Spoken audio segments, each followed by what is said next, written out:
Mi nombre es Melissa Jiménez y en este video voy a hablar sobre la introducción a las redes y la arquitectura de protocolos. En la actualidad, el uso de redes de computadora es fundamental en casi todos los aspectos de la vida diaria, desde el acceso a Internet hasta la gestión de información en grandes organizaciones. Bueno, para que toda esta comunicación funcione correctamente, es necesario establecer ciertas reglas que regulen cómo se intercambia la información. Ahora, ¿por qué existen las redes? Las redes de computadoras surgieron como una necesidad en la evolución del procedimiento de datos. Con el avance de las computadoras personales cada vez más potentes y accesibles, se dio paso a una tendencia conocida como procesamiento distribuido, en la que los datos, dispositivos y procesos se reparten a través de múltiples máquinas en una organización. Esta distribución permite que el procesamiento sea más eficiente, estable y flexible. El procesamiento distribuido permite que varias computadoras trabajen de manera conjunta para resolver problemas complejos y para compartir recursos como archivos, impresoras, bases de datos, servicios de red, entre otros. De esta forma, las redes facilitan la colaboración entre equipos y personas independientemente de su ubicación física. En esta organización moderna es común encontrar redes donde los usuarios trabajen en computadoras personales que acceden a servidores centrales, los cuales almacenan bases de datos, gestionan archivos y ofrecen servicios especializados. Sin una red que los conecte, esta cooperación sería imposible y muy limitada. Por tanto, las redes existen para, número uno, facilitar comportamiento de recursos; número dos, mejorar la eficiencia y productividad; número tres, permitir la comunicación en tiempo real; número cuatro, habilitar el acceso remoto a servicios e información; número cinco, apoyar la distribución de funciones computacionales. ¿Qué es un protocolo? Un protocolo es el conjunto de reglas que define cómo se comunican dos o más entidades dentro de una red. Estas reglas especifican qué se comunica, cómo se comunica y cuánto se comunica. En términos simples, un protocolo asegura que los dispositivos pueden hablar el mismo idioma. Para entenderlo mejor, imagina el proceso de enviar una carta. Primero, nosotros escribimos un mensaje que sería el contenido. Luego nosotros lo introducimos en un sobre indicando la dirección del destinatario y la de nosotros. Luego entregamos el sobre a un servicio de mensajería. Este servicio transporta el sobre a su destino. Al llegar, el destinatario abre el sobre y lee el mensaje. En este ejemplo, la forma del sobre y la dirección son la parte de la sintaxis del protocolo. Luego está el contenido y el objetivo del mensaje, que representa la semántica. Luego está el momento y el orden de entrega, que implica la temporización. Del mismo modo, en una red, los protocolos permiten que las computadoras intercambien datos de forma correcta y segura. Luego vamos con los elementos de un protocolo. Todo protocolo bien diseñado incluye tres elementos clave. La primera sería la sintaxis. Se refiere a la estructura y formato de los datos. Define cómo deben organizarse los bits y los bytes, paquetes o mensajes, para que sean comprendidos por ambas partes. También incluye el tipo de señal utilizado, el tamaño de los campos de dirección, códigos de control, etc. Ahora vamos con la semántica. Hace referencia al significado de cada sección del mensaje. Indica cómo deben interpretarse los datos, qué acciones deben tomarse al recibirlos y cómo gestionar errores o excepciones. Por ejemplo, si un mensaje incluye un código de solicitud de archivo, el receptor debe saber que debe buscar y enviar dicho archivo. Por último está temporización. Establece el ritmo de comunicación. Establece el ritmo de comunicación entre las partes. Define cuánto deben enviarse los datos, cuánto tiempo se debe esperar por una respuesta y cómo manejar la sincronización entre los emisores y receptores. Esto es crucial para evitar colisiones, pérdidas y retrasos. Ahora seguimos con la arquitectura de protocolo. La arquitectura de protocolos es un modelo estructurado que organiza los diferentes protocolos necesarios para la comunicación en red, agrupándolos en capas. Cada capa tiene responsabilidades específicas y se comunica con la capa superior e inferior. Este enfoque se usa para simplificar el diseño y la implementación de redes complejas. En vez de tener un solo protocolo monolítico que lo haga todo, se esperan las funciones en capas independientes que interactúan entre sí de manera estandarizada. Ahora vamos con las capas y modularidad. Motivación del diseño por capas. El uso del diseño por capas tiene múltiples beneficios. Uno de ellos sería la independencia funcional. Cada capa se encarga de una función específica como transmisión física, entrega fiable, direccionamiento, etc. Esto permite que los protocolos de una capa puedan cambiar sin afectar a los demás. La otra es la reutilización de funciones. Protocolos como TCP, que ofrece transmisión confiable, pueden ser usados por múltiples aplicaciones como el correo electrónico y las transferencias de archivos. Ahora voy a hablar sobre la simplificación del desarrollo. Al dividir el problema de comunicación en tareas más pequeñas, se facilita el diseño, implementación y prueba de los sistemas de red. Luego seguimos con la escalabilidad y mantenimiento. Es más fácil actualizar o reparar una red modular por capas. Por ejemplo, si se cambia el tipo de red de cableado a inalámbrico, solo se ve afectado la capa de física. Las redes son fundamentales para el funcionamiento de las organizaciones modernas, permitiendo el procedimiento distribuido y la colaboración eficiente. Detrás de esa función están los protocolos que establecen cómo deben comunicarse los dispositivos. La arquitectura de protocolos y su diseño en capas aportan orden, flexibilidad y eficiencia al desarrollo de redes, asegurando que los datos lleguen desde el punto a otro de manera correcta,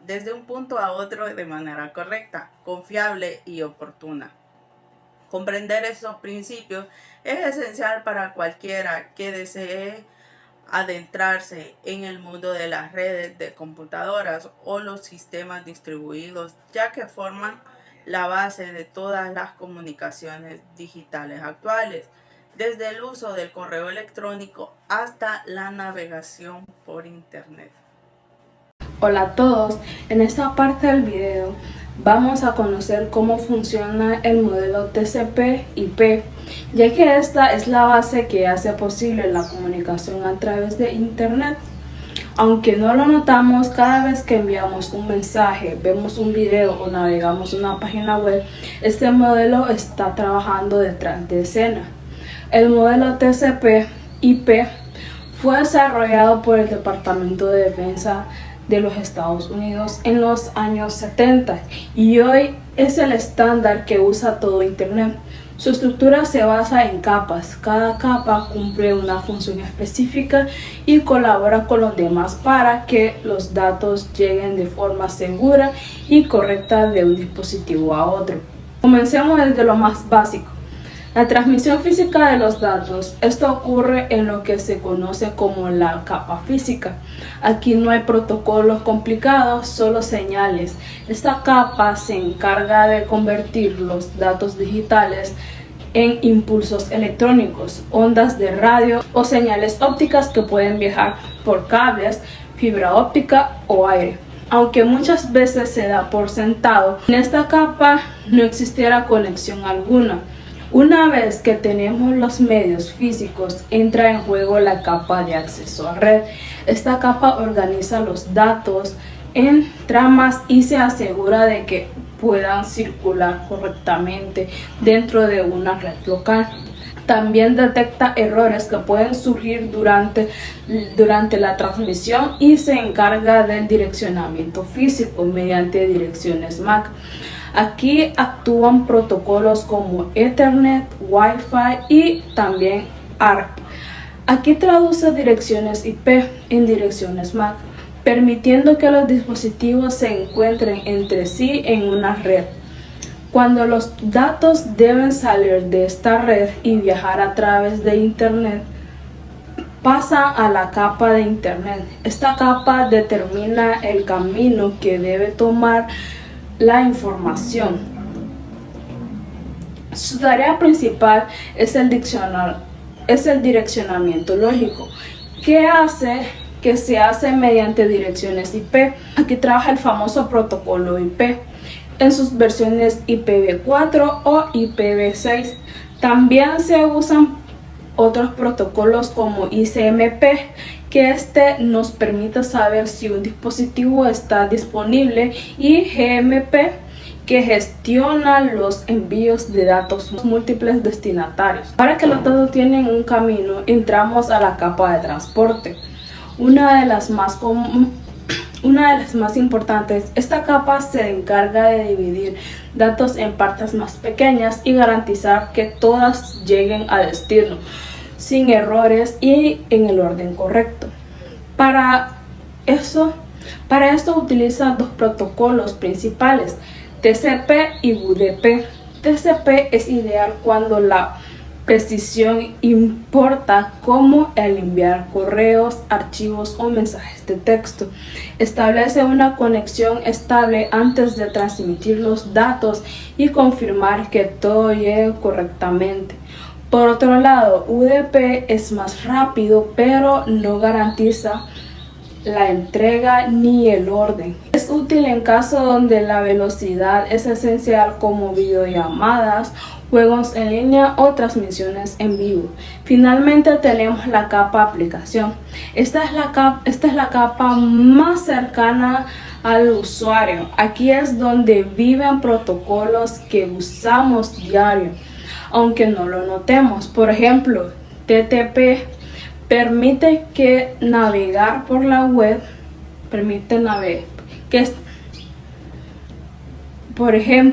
TTP, que permite navegar por la web.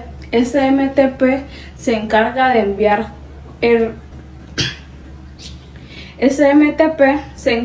enviar correos electrónicos. FTP permite compartir archivos, y Telnet, aunque ya está en desuso, se usaba para acceder a otros sistemas de forma remota. Todos estos protocolos transforman nuestras acciones, como dar clic en un enlace o escribir un mensaje, en solicitudes que viajan a través de todas estas capas anteriores. Pero ¿cómo viajan realmente los datos? Gracias a un proceso llamado encapsulamiento. Cada capa toma los datos que recibe de la capa superior y le agrega su propia información, como si fueran sobres dentro de sobres. Por ejemplo, los datos se generan en la capa aplicación, luego la capa transporte los convierte en un segmento al agregar un encabezado TCP o UDP.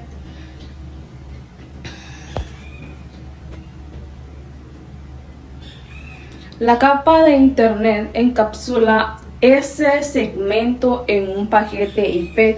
Después la capa de acceso a red lo transforma en una trama, y finalmente la capa física transmite como una señal.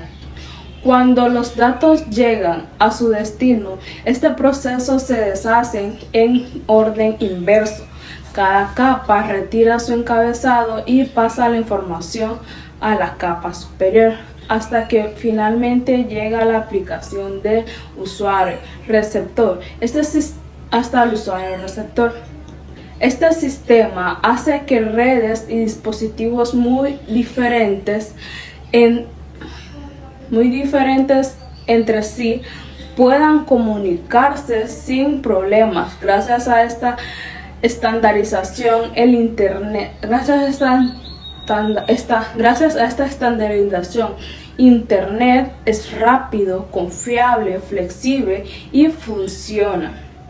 Y así funciona el modelo TCP/IP, desde las señales físicas hasta el navegador que usamos normalmente. Todo está basado en que este modelo que organiza, dirige, transmite y entrega datos de forma eficiente.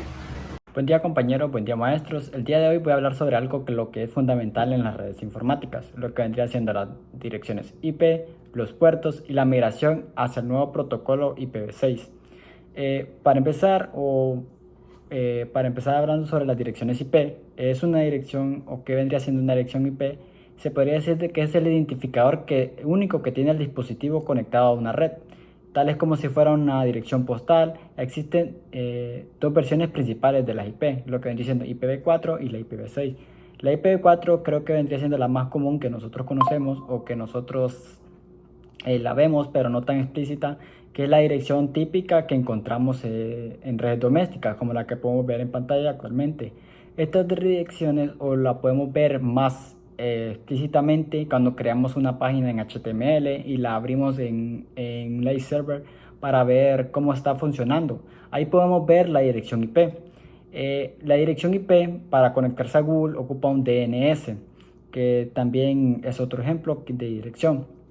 La IPv4 es un formato de 32 bits, lo que significa que solo tiene aproximadamente 4.300 aproximadamente millones de direcciones únicas. A pesar de que se escucha que es demasiado, se escucha que son muchas, valga la redundancia, que son muchas direcciones, actualmente o hoy en día es insuficiente la gran cantidad de dispositivos conectados a la IPv4.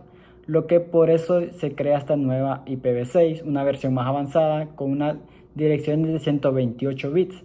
A diferencia de la IPv4, tiene muchas más combinaciones posibles. Como podemos ver la diferencia de IPv4 y la IPv6, la IPv4 tiene sus ejemplares o sus combinaciones que mucho más no son tan grandes a diferencia de la IPv6, perdón.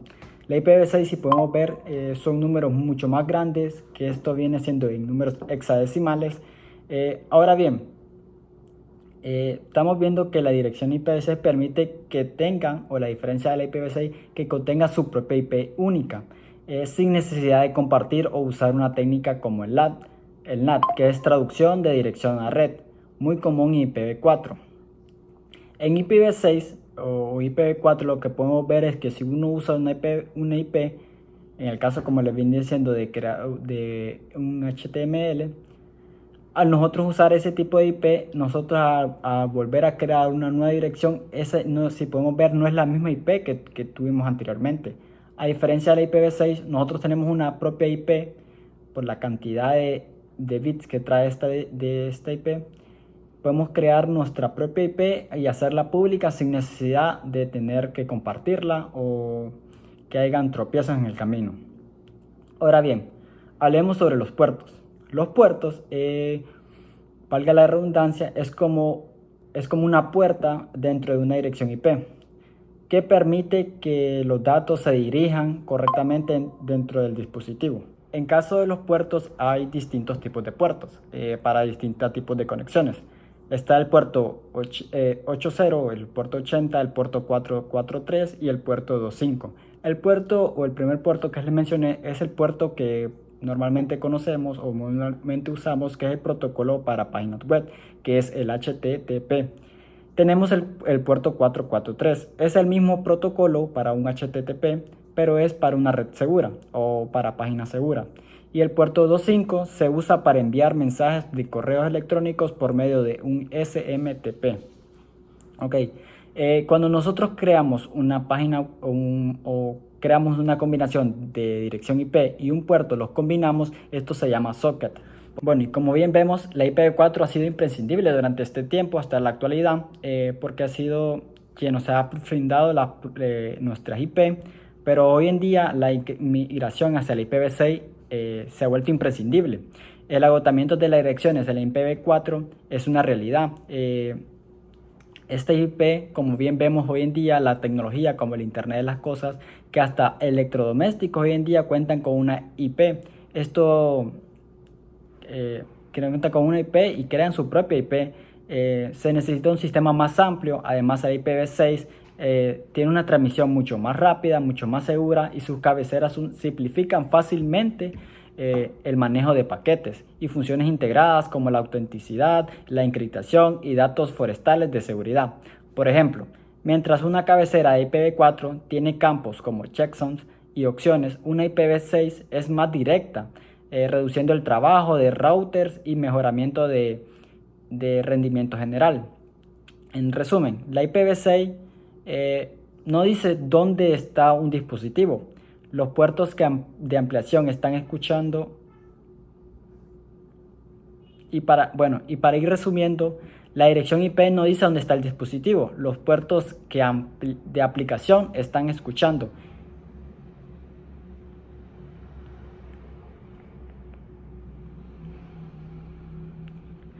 Y bueno, como bien sabemos, para resumir este tema de las IP nos dicen dónde está el dispositivo. En el caso de la IPv4, como bien vemos, tenemos que conectarnos a un puerto, luego hacer un campo como un checksum. Y esto es muy vulnerable hoy en día, que conocemos todo lo que vendría siendo la seguridad que Internet, que es algo muy fundamental que tenemos que tener hoy en día, donde los dispositivos estas IP nos dicen dónde está ese dispositivo. Los puertos de aplicaciones están escuchando y el paso a la IPv6 nos asegura el futuro a una Internet segura. Gracias. Buenos días, licenciado y compañeros. Soy Fabiola Rodas y yo les hablaré sobre sockets y programación de red. Un socket es un conjunto final de comunicación en una red. Es como una extensión telefónica o un enchufe en una pared. Permite que dos programas intercambien datos. Técnicamente, un socket es una abstracción que combina una dirección IP con un número de puerto. Esta combinación única permite que los datos lleguen al programa correcto en la máquina correcta. Tipos de sockets. Existen varios tipos de sockets, definidos principalmente por el protocolo de transporte que utilizan. Socket de stream. Utilizan el protocolo de control de transmisión. Algunas características son que proporcionan una conexión fiable orientada a la conexión y con flujo de datos ordenado. Esto significa que los datos se entregan en el mismo orden en que se enviaron, sin pérdidas ni duplicados, y si hay un problema, el emisor es notificado. Es ideal para aplicaciones que requieren alta fiabilidad en transmisión de datos, como la navegación web, la transferencia de archivos y el correo electrónico. Socket de datagram. Utiliza el protocolo de datagramas de usuario. Ofrece una comunicación sin conexión, no fiable y con entregas de datagramas independientes. Los datagramas se envían sin establecer una conexión previa y no hay garantía de que lleguen en orden o que no se dupliquen. Es adecuado para aplicaciones donde la velocidad y la eficiencia son más importantes que la fiabilidad absoluta, como la transmisión de video en tiempo real, juegos en línea y DNS. Socket Rack permite acceder directamente a protocolos de red de bajo nivel, como IP. Ofrece un control muy fino sobre los paquetes de red. El programador es responsable de contribuir las cabeceras de los paquetes y de manejar la recepción de paquetes crudos. Es principalmente utilizado para aplicaciones de red avanzadas, como la implementación de nuevos protocolos, herramientas de análisis de red o ataques de red. No es común para aplicaciones generalmente debido a su complejidad y los riesgos de seguridad si se usa incorrectamente. API de sockets. La API de sockets es un conjunto de funciones y estructuras de datos que permiten a los programadores crear aplicaciones de red. Berkeley Sockets fue la implementación original de sockets desarrollada para el sistema operativo Unix de Berkeley. Se ha convertido en un estándar de facto y es la base de la mayoría de las implementaciones de sockets en otros sistemas operativos, como Linux, macOS, etc. WinSockets es la implementación de la API de sockets para Microsoft y Windows, aunque tiene algunas diferencias con Berkeley Sockets debido a las particularidades de Windows. La mayoría de los conceptos y llamadas básicas son las mismas o muy similares. Ambas APIs proporcionan las herramientas necesarias para la programación cliente-servidor, permitiendo a los programas crear, conectar y comunicarse a través de los sockets. Llamadas básicas de sockets. Estas son las funciones esenciales que se utilizan en la programación de sockets. Socket. Su propósito es crear un nuevo socket. Este especifica la familia de direcciones, el tipo de socket y el protocolo. Un descriptor de socket se utiliza para referenciar el socket en llamadas posteriores. Bind. Asigna una dirección IP y un número de puerto al socket. Esto es crucial para los servidores, ya que necesitan tener una dirección y un puerto conocidos para que los clientes puedan conectarse. El descriptor de sockets, una estructura que contiene la dirección IP y el puerto y el tamaño de las estructuras. Los clientes generalmente no necesitan usar bind explícitamente, ya que el sistema operativo asigna un puerto efímero automáticamente cuando se conectan. Connect. Su propósito es establecer una conexión con un servidor remoto. Esta función es utilizada por los clientes. El descriptor de socket del cliente, la descripción IP y el puerto del servidor al que desea. Close. Su propósito es cerrar el socket, liberando los recursos del sistema asociados a él. Es importante cerrar los sockets cuando ya no se necesitan para evitar fugas de recursos. Aplicaciones prácticas. Programación cliente-servidor. La programación de sockets es el pilar de la arquitectura cliente-servidor, donde una aplicación, el servidor, espera y responde a las solicitudes de otras aplicaciones, que serían los clientes. Servidor. 1. Crea sockets. Socket. 2. Asigna una dirección y puerto, que sería bind. 3. Pone el socket en escucha. Listen. 4. Esperar y aceptar conexiones entrantes, que sería accept. Esto crea un nuevo socket para cada cliente. 5. Recibir y enviar datos, ref y send, usando el nuevo socket del cliente. 6. Cerrar la conexión con el cliente, close, cuando la comunicación termina. 7. El servidor puede volver al paso 4 para aceptar nuevas conexiones. Cliente 1. Crea un socket. 2. Se conecta al servidor connect, especificando la IP y puerto del servidor. 3. Enviar y recibir datos, send y rest. 4. Cerrar la conexión, close. Este modelo permite que innumerables aplicaciones modernas funcionen desde tu navegador web, que es un cliente que se conecta a un servidor web, hasta aplicaciones de mensajería, bases. Hola, buenos días compañeros y maestro presente. Soy José Ortiz y en esta parte del video hablaremos un poco de cómo son las redes en Linux y la seguridad en TCP e IP. Como primer punto es importante entender cómo maneja Linux las redes. Como una respuesta rápida es mediante sockets como archivos especiales. En Linux todo funciona siguiendo un principio clave del sistema operativo. Todo es un archivo. Esto significa que incluso las conexiones de red, que normalmente consideramos como procesos complejos, son tratadas como archivos especiales por el sistema.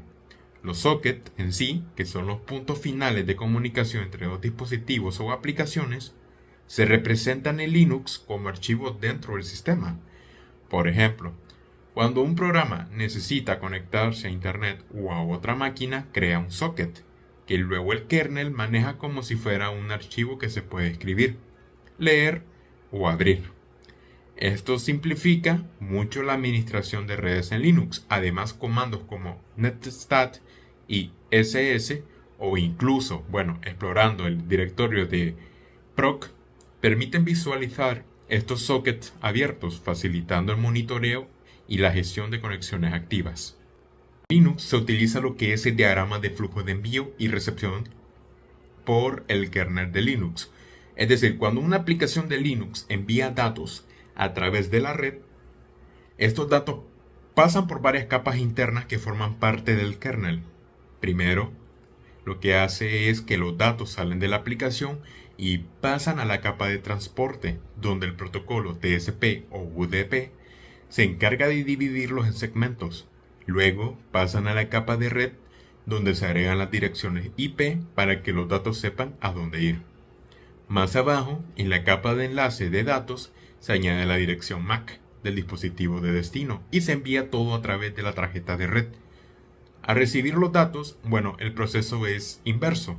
La tarjeta de red los recibe y el kernel analiza los encabezados de cada capa y finalmente entrega los datos a la aplicación correspondiente. Este flujo de envío y recepción permite que las comunicaciones sean eficientes, controladas y seguras dentro del entorno de Linux, todo coordinado por el kernel. Algunas de las amenazas comunes en redes son el sniffing, el spoofing, el DOS y acceso no autorizado. En las redes existen varias amenazas comunes que pueden poner en riesgo la información o el funcionamiento del sistema. Una de ellas es el sniffing, que es una técnica en la que un atacante intercepta el tráfico de red para espiar la información que se transmite, como contraseñas o datos privados. Es especialmente peligroso en redes públicas o sin cifrado. Ahora hablemos un poco del spoofing. El spoofing, consiste realmente en falsificar la identidad de un dispositivo en la red, como cambiar una dirección IP o MAC, para engañar al sistema y hacerse pasar por otro. Por otro lado, los ataques de DOS o denegación de servicio buscan saturar un servidor con tantas solicitudes que ya no pueda responder a usuarios legítimos. Y finalmente, el acceso no autorizado, que ocurre cuando alguien entra a un sistema sin tener permiso, aprovechando las vulnerabilidades o contraseñas débiles. En el mundo de las redes tenemos algunas herramientas de análisis como Wireshark y el uso de firewalls. Una de las herramientas más conocidas para analizar redes es Wireshark, anteriormente llamada Ethereal. Es una aplicación gráfica que permite capturar el tráfico de red o en tiempo real y analizar cada paquete que entra o sale del sistema. Con Wireshark se puede identificar qué protocolos están en uso, qué direcciones IP están conectadas y si hay comportamientos sospechosos. Es ideal tanto para técnicos como para estudiantes. Por otro lado, en Linux también se pueden usar firewalls para controlar el tráfico de red. El más clásico es IP tables, pero hay versiones más modernas y fáciles de usar como el comando ufw, un complicated firewall, y también el comando firewall con una D al final. Estas herramientas, lo que permiten es establecer reglas para permitir o bloquear conexiones, lo que sí añade una capa sólida de seguridad al sistema operativo. Es importante entender cómo son o cómo funcionan o para qué sirven las capas de seguridad, ¿verdad? En la seguridad de las redes funciona realmente por capas, que es una estrategia fundamental en informática. Esto consiste en proteger un sistema utilizando diferentes niveles de defensa. No solo basta con tener un antivirus o un firewall en el sistema operativo. Cada etapa cada capa cumple con una función específica. Por ejemplo, en la base está la seguridad física, que impide el acceso no autorizado al hardware. Luego viene la seguridad de red, que incluye los firewalls, los VPNs o la segmentación de red. Y encima, en el top, ya está la seguridad del sistema, como las actualizaciones, las contraseñas seguras o el control de permisos. Y finalmente, ya la capa superior está la seguridad de la aplicación, donde ésta se asegura que los programas no tengan fallos que puedan ser explotados.